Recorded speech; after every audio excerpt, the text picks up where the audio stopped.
Hey guys, how's it going? Fair warning, today's video might be a bit of a sad one.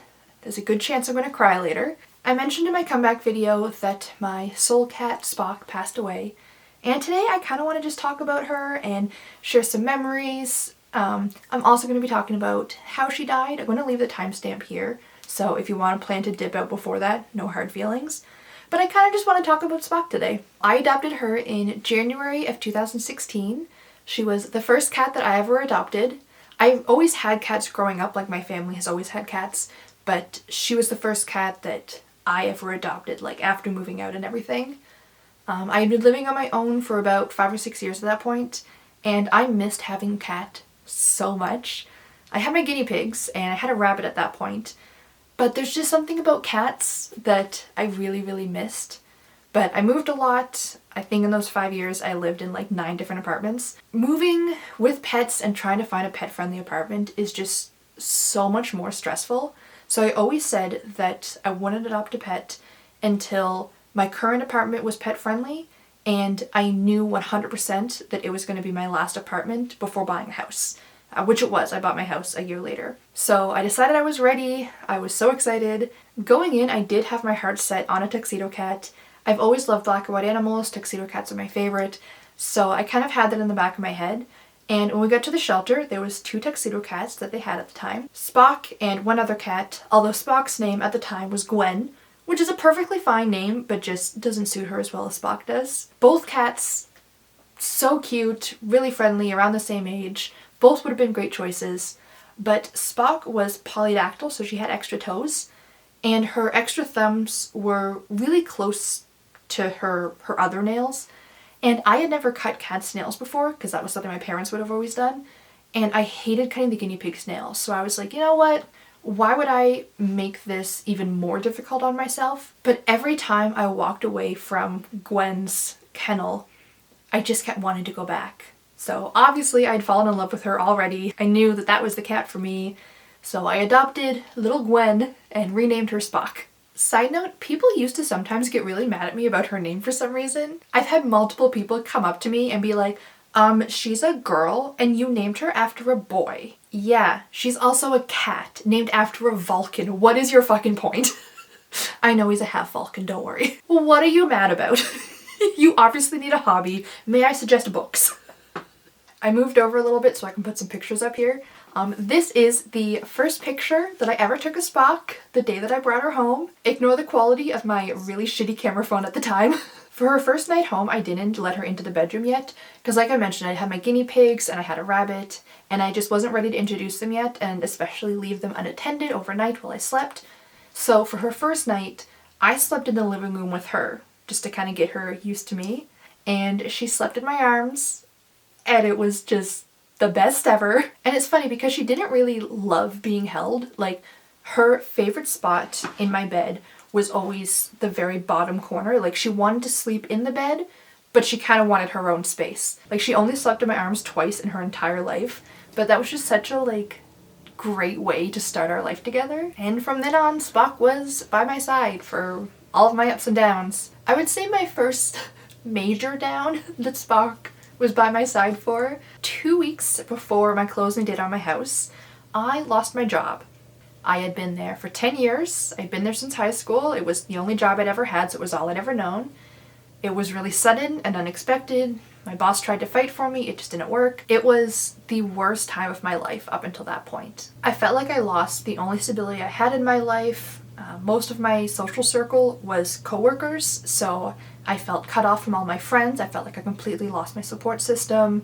And on top of all of that, I just spent most of my life savings on a down payment on a house that I was buying all by myself, alone, no help. So now I had a mortgage and no income. And I was not okay. I spent a week just laying on my mattress on the floor because I'd already taken apart my bed. Like, my closing date was in 2 weeks. I was already mostly packed. So I just had my mattress on the floor and I only got up to feed Spock and use the washroom. I actually moved my mattress into the hallway to be a little bit closer to Spock's food bowl because those extra like 2 or 3 steps were impossible. at that point. And Spock barely left my side. You know, like I said, she wasn't normally that snuggly, but she was always like right up against me or on my chest or just like as close as she could be to me, while I just rotated between crying to just empty nothingness, just like completely shut down, to panic attacks that were just back to back to back for hours. Like, it sounds cliche, but like genuinely Spock was the only thing keeping me going for a little while there, and I am so grateful that I had her by my side, literally by my side, during that time. And it ended up working out. It was okay in the end. I got a new job later that month, and to this day, it's still my favorite job I've ever had. My boss was amazing. The job was really fun. I felt so like fulfilled and appreciated and just like happy for the first time in so long. This is also around the time that we started watching the sunrises together. I usually have a really hard time sleeping at night. Like, I prefer to go to bed around like 6, 7 in the morning. That's just like when I get tired. And I have a cat tree in the front window, and Spock used to love sitting on the cat tree early in the mornings and just like looking outside, watching the birds and stuff. So what we used to do is I would go out and I would sit on the arm of the couch and we would just like watch the sunrise together, and that was just like our peaceful little routine. And then I would go to bed, you know, feeling like finally relaxed. It was just the little things of just like having Spock around just made such a beautiful difference. My favorite hilarious Spock moment and picture: in Canada we do the census every 5 years, so the 2016 census was the first one that I was ever doing like in my own name, and I was so excited. I felt like such a real adult. I was so proud of my little census, and it's a physical like paper mail, so I set it on the coffee table and I went to go get a pen and my phone so I could take a picture and like be all proud of it. I walked back into the living room ready to take a picture of me being a responsible adult with my census. Here's the picture. Spock, that is a legally required document that I was very excited about, by the way. Look at that face though. That's like, I don't know what you're talking about. I didn't do it. Luckily, I was able to find the scrap that had the little code so I could do it online and not get, you know, arrested. Spock. Another part of Spock's legacy was when she escaped from the house one night. I was coming home from work. It was like 2 a.m. I opened up the front door and she just bolted out. I think there was like an animal or something that had been outside that she had been like watching, and just as soon as I opened the door, she just was gone. I tried to grab her, wasn't fast enough. She ended up being missing for 3 months. We put up posters all over town. I put flyers in all of my neighbors' mailboxes. Every single day, rain or shine, I would be walking around the neighborhood shaking a bag of treats. I have 2 forests within a couple blocks of me, so I would just go like wander around the forest looking for her. When I got off work at night, like I said, I get off around like 2 a.m. and I'd spend at least an hour or two walking the long way home, going up and down every single street on the way home looking for her. Like, it was so stressful. When we finally found her, I immediately emailed my boss and said that I wasn't coming into work because I was spending the day with my cat. I didn't even like make up an excuse or try to come up with like a nice sounding lie. Like, I just told him, you know that my cat's been missing for 3 months. I'm not coming to work. I need to spend time with her. I obviously love all of my cats. Spock and I just also had this deeper connection, like something, like I say that she's my soul cat and I mean it. Like, even after she passed, I am 100% convinced that her spirit, soul, whatever you want to call it, like still comes and visits sometimes. I'd say the most notable time was when Ripley was really sick last year. It's a long story and she's completely fine now, but she almost didn't make it. The treatment has like a 98% success rate and recovery is usually really fast, like within a couple weeks. But it's such a specialized treatment that there's actually only a couple of vets in all of Atlantic Canada that are even like licensed to be allowed to do it. So the wait time is forever. So after like 6 months of waiting, we finally get an appointment for Ripley, and 9 days before her appointment, she stops eating. So I brought her to our vet, and at that point our only options was just to try to get her to eat. Because again, we just needed her to hold on for 9 days. Like after that, she was going to be fine. But if she doesn't start eating, that's it. So I left her at the vet, told me that they would call me when/if she eats, went back home. And while I was waiting, I picked up Spock's little urn that I have, and I just started talking to her, and I told her how scared I was, and that Ripley and I really needed her. And I asked her to go visit Ripley and just convince her to eat. Like just, I don't know, a little prayer to my dead cat to look after her sister, I guess. And a few hours later, I think I was just like playing Stardew Valley and just like trying not to spiral. Comet and Rover were both on my desk, like right there with me. And I heard a little like thud and a bell from the living room, like a cat jumping from somewheres. And I had the specific thought like, oh weird, Ripley's bell sounded like Spock's for a second there. Because like the cat's collars all have bells on them and they all sound like slightly different, like not in a way I can put my finger on, but like how you'd probably recognize like the sound of your family's footsteps walking down the hall. Like you can probably tell who's who without like thinking about it, right? So I had that thought of like, oh weird, Ripley sounded like Spock for a second before I clued in, wait, Ripley's not home. So I figure, okay, you know, it must have been something that fell. Maybe it landed on a toy with a bell on it that just happens to sound like Spock's bell in that moment, and it would sound like a cat jumping, but it wasn't, like, whatever. So I was like, okay, I'm gonna go see what that was. And I swear, the second I stood up, my phone rings, and it's the vet telling me that Ripley started eating again. And obviously I was so distracted that I never did go out into the living room and see if anything fell. Like it just, but I am fully convinced that that was Spock coming back home, or just letting me know that, don't worry, I took care of it. Ripley's gonna be okay. I kind of want to show off Spock's urn really quick because honestly, I'm obsessed with it. I love it so much. I think it's perfect. I got it from an Etsy shop called Amanita Pottery. I'm going to leave them linked down below. I seriously looked through hundreds and hundreds of urns. I spent months trying to find one that felt right. I knew that I wanted something that didn't look like a typical urn right away. I didn't want something that made me feel sad when I saw it. I wanted something handmade, and I wanted something that just kind of looked like more cute than sad and just like felt like Spock.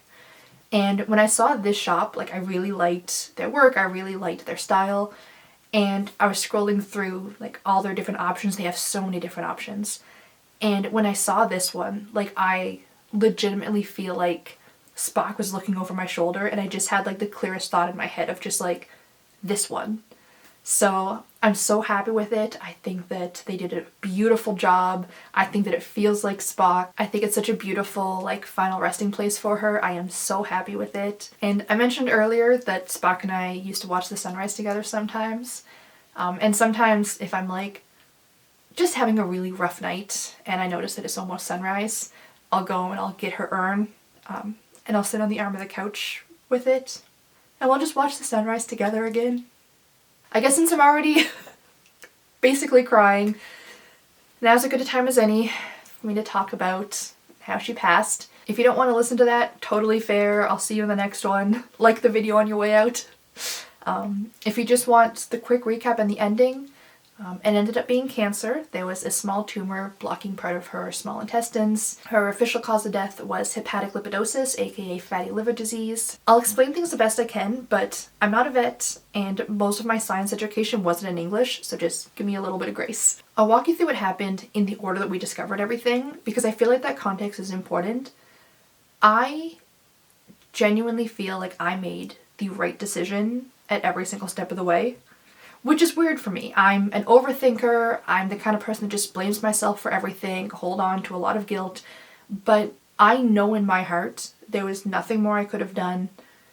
Obviously, we didn't save her, and that really sucks. But without having, you know, the power to see the future, there was nothing I could have done differently. Everything we tried made complete sense with what we knew at the time. And I found like that just gave me so much comfort. So it all started one night. Spock just wasn't quite as enthusiastic about supper as she normally was. And then the next day she left a few kibbles behind at lunch. And it just seemed a little bit off. So I called the vet and made an appointment for a checkup. I think the appointment was like in 2 weeks or something. That Tuesday, she only ate half her lunch, and then she barely ate supper. And then the next morning, she completely refused breakfast. And at that point, I was working as a head cook at a restaurant, and I had a 12-hour shift that day. So I wasn't going to get home until, their normal supper time. And I just had this awful feeling. So I was like, okay, if she barely ate supper last night, she didn't eat breakfast, even if I leave food out for them, I'm not going to know if she eats it. If she refuses supper again tonight, then the vet is going to be closed, and I'm going to have to wait until morning. Like, I didn't feel like I could wait. If you don't know, just to kind of explain why I was so worried about this, in cats specifically, it's really dangerous to go more than a day or two without food because they're at such high risk for fatty liver disease, and it can start that quickly. Like, there are cases of it happening within 24 to 48 hours. Cats don't process fats very easily, so when they stop eating and their body releases their fat stores, it can very quickly overwhelm their liver. It's something to do with their metabolism and their natural diet, but basically, it's very serious and can be very quick. If you catch it quickly, the outlook is usually really good. Like, as long as the cat starts eating again, survival rate is like 80 to 90%. But the thing is that the cat has to start eating again. That's literally the treatment. The cat needs to eat to get their liver to start functioning again. If it progresses, but you still catch it in time, then it's a very aggressive feeding tube schedule, which is really scary, really stressful on the cat. And without treatment, it's almost 100% fatal, usually within a week or two. So that's why I was panicking so much about her missing all these meals. Like, it's something that can be so fast that I just didn't want to wait. So I called my mom, because I worked at 6 a.m. The vet doesn't open until 7 a.m. and I don't drive. So I called my mom and I just said, like, hey, this is what's going on. Can you please come pick up Spock and bring it to the vet as soon as they open? And my mom not only loves her grandkitties and like would have done that anyways, but she's very much a trust your gut kind of person. So basically all I had to tell her was like, I know that she technically only missed one meal, but something in my gut is telling me like, we cannot wait for this. And my mom was just immediately like, no hesitation, no doubt, just, yep, I'm on my way. So the vet did all the normal things, like checked her over, didn't see anything else wrong. They gave her some IV fluids because she was a little bit dehydrated, offered her food, offered her treats, offered her different types of food, appetite stimulants, anti-nausea pills, like all this stuff. They thought maybe she was constipated, so they tried some like stool softeners and stuff. Like, over the next couple of days, it was just like tests and tests, and she would eat a little bit, like she was having a few bites of food, mostly treats, but it wasn't enough for us to be comfortable like bringing her home. Like, she was obviously not eating enough to stay healthy. And the whole time we kept checking her liver. So by the end of the week, she still wasn't eating, but she had no other symptoms. We couldn't figure out why she wasn't eating. So the vet suggested that I take her home for a few days, because at this point also just being at the vet and having all these tests and being poked and prodded by strangers and all of this stuff in an unfamiliar environment, like that stress in itself could be stopping her from eating. Maybe at home where she's comfortable and has, her familiar food and her familiar bowl, and she's, in her own environment, like maybe she'll be more inclined to eat. So I was off the next day, so that's what we tried. We brought her home and I got to hang out with her all day, watched her closely, tried to get her to eat. And at this point, the biggest danger was her liver. So the vet basically told me that eating anything is the priority. Unless it is outright poisonous, eating something bad is still better than not eating. So she refused all of her normal food, but she got a whole handful of treats because she showed interest. So I was like, heck yeah, eat all the treats you want, I don't care. I had chicken for supper, and I usually don't share with them because like the seasoning and spices is kind of iffy, but Spock showed interest, so I was like, okay, you know what, sure. So she was like eating some chicken off my plate. I had a bowl of ice cream that she wanted, so I let her lick some, and I didn't know it at the time, but that was her last meal. It's kind of nice that her last meal ended up being, sharing chicken with me and eating my ice cream. It wasn't just like a few measly bites of kibble all alone in the vet's kennel. It's something that in retrospect is a little bit comforting. Now, I want to reiterate that at this point, she seemed otherwise completely healthy. Like, all of her tests had been coming back positive. Her liver was still keeping up. She was a little bit tired or like low energy, but I wouldn't even call it lethargic. Like she was still playing, she was still, running around with her sisters at home. She was, showing interest in my food, which was a really good sign. Like she had no other symptoms other than just refusing to eat. But I just had this like feeling that this was going to be the last time she was home. And on one hand, like that's obviously really sad. Like that's a sad mindset to have. But it also made me so much more like present and like mindful of those last few days with her. Having one last really good head bite where I could have sworn that she gave me a black eye because she had the most aggressive, loving headbutts. We had like a really intentional play session with her favorite toy, and I hinted at this earlier. I said that she only slept in my arms twice in her whole life, the day I brought her home and the last night that she was home. Even though I didn't realize it at the time and I wasn't even thinking of that, I just wanted to snuggle her and we ended up falling asleep that way. And she slept in my arms the whole night. It obviously really sucked, but those memories are so precious and I'm so glad that I got those. And even though ultimately it didn't help, like she did eat on that first day, but the second day she refused everything. Having those moments made it the right decision, I think. So after another day, we went back to the vet to check on her liver, and it was starting to struggle. So we readmitted her to the vet because even though we thought that she was slightly more likely to eat at home, she could get better liver support at the vet. And because that was the bigger danger, we decided that that would be what was best, was to bring her back. We did briefly discuss feeding tubes at this point, but for cats they're kind of complicated. The easiest like non-surgical feeding tube is probably nasogastral tube, so in the nose and into the stomach. But with cats, the tube has to be so small, and Spock is already a small cat anyways, that there's a lot of complications. They're prone to like blockages and stuff. You usually have to change it every like 3 days. I think 5 is tops. So there's a lot of risks involved in it. So a lot of times it's easier to do surgery, just straight into the stomach. But where her liver was starting to get weak and she was starting to get weak from not eating, surgery was complicated too. We needed a little more information before we could make a decision. That next day is when they ordered another ultrasound because they figured at this point, with there's food moving through our system, maybe we'll learn something, we'll figure out like what's going on. And I don't know if it's the same everywhere, but where I live, the vet will see like the basic or like obvious to them things right away, but for more like detailed or like specific things, they have to send it away to a specialist and they usually don't get those results back till the next day. So they did the ultrasound and we learned her stomach contents right away, but we're not going to learn about the tumor until the next day, just so that the information timeline makes sense. They look in her stomach and there's food in her stomach. And that's a very bad sign because we knew for a fact that she hadn't eaten a single bite of food in at least 2 days at that point. That tells us that food isn't passing through her system, and even if she miraculously starts eating again, it's not going to matter because she can't digest the food for some reason. At this point, the only hope is some sort of surgery, but we don't know why the food isn't passing through, so we have to wait on the specialist to get back to us. On my way home from work that night, it was like 9 p.m., and I get a call from the overnight vet tech, and they tell me that Spock collapsed, and she's stabilizing, and they're monitoring her very closely, but they just want to know if I happen to live nearby. And I can read between the lines, and I know that that's code for how quickly can you get here.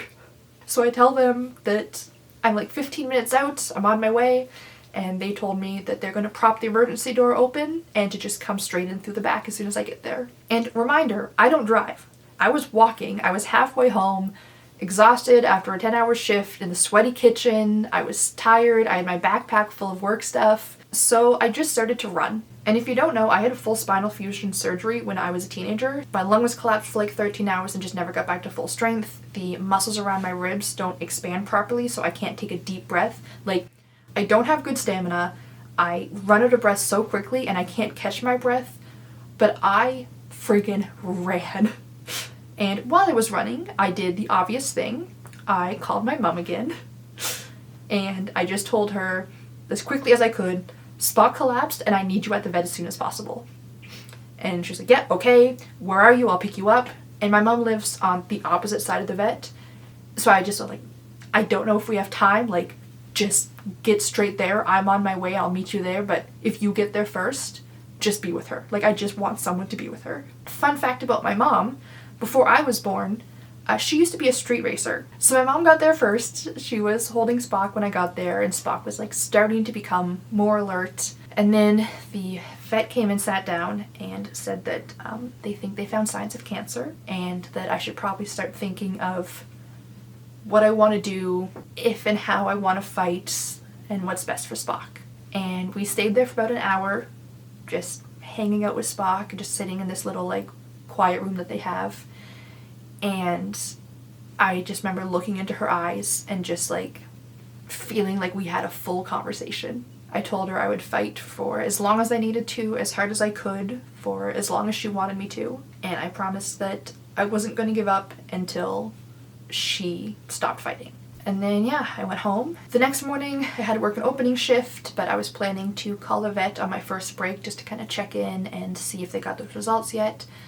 But about an hour into my shift, the vet called me, and it was the head vet, who I love, by the way. She's very kind, but she's very direct. Like, she won't sugarcoat things, which I really appreciate. She said that Spock took another turn for the worse, and they hadn't been able to get her comfortable, and that they got the results back and confirmed that there was cancer, that it seemed like there was a tumor blocking part of her small intestines, but the surgery that she would need to be able to bypass it would be really, really dangerous.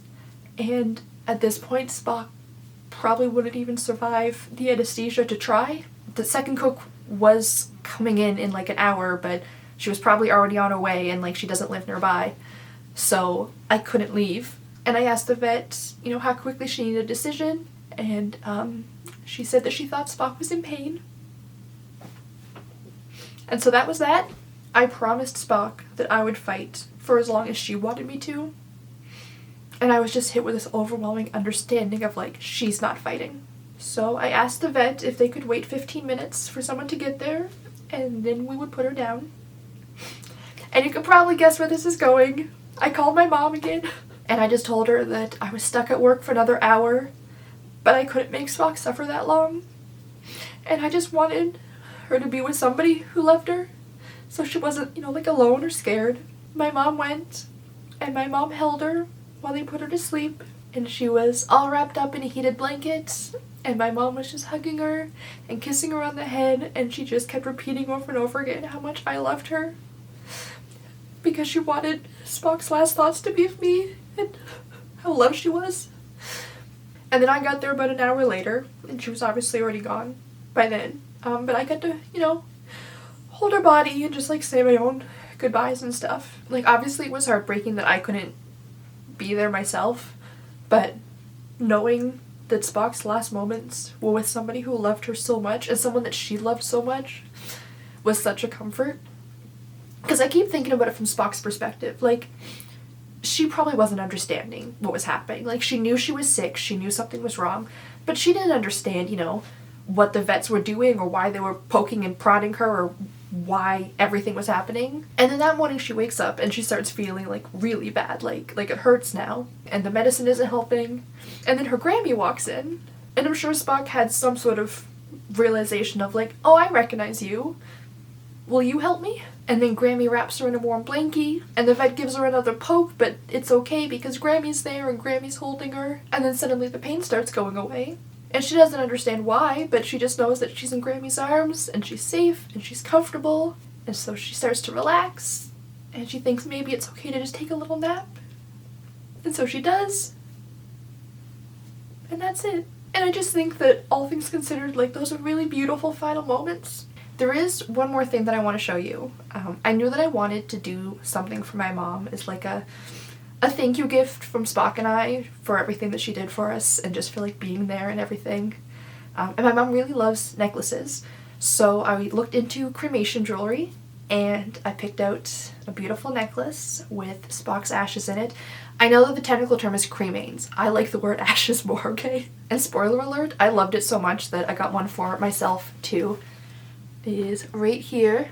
There are so many options for stuff like this, but the kind I went with, it's basically you send the artist, for ours it was like an 1/8 of a teaspoon of the ashes, and they basically fold it into blown glass with other like minerals and patterns and designs and stuff like that. It was an artist named Jonathan Léon through Spirit Pieces. I'll leave his like profile page on the website linked down below.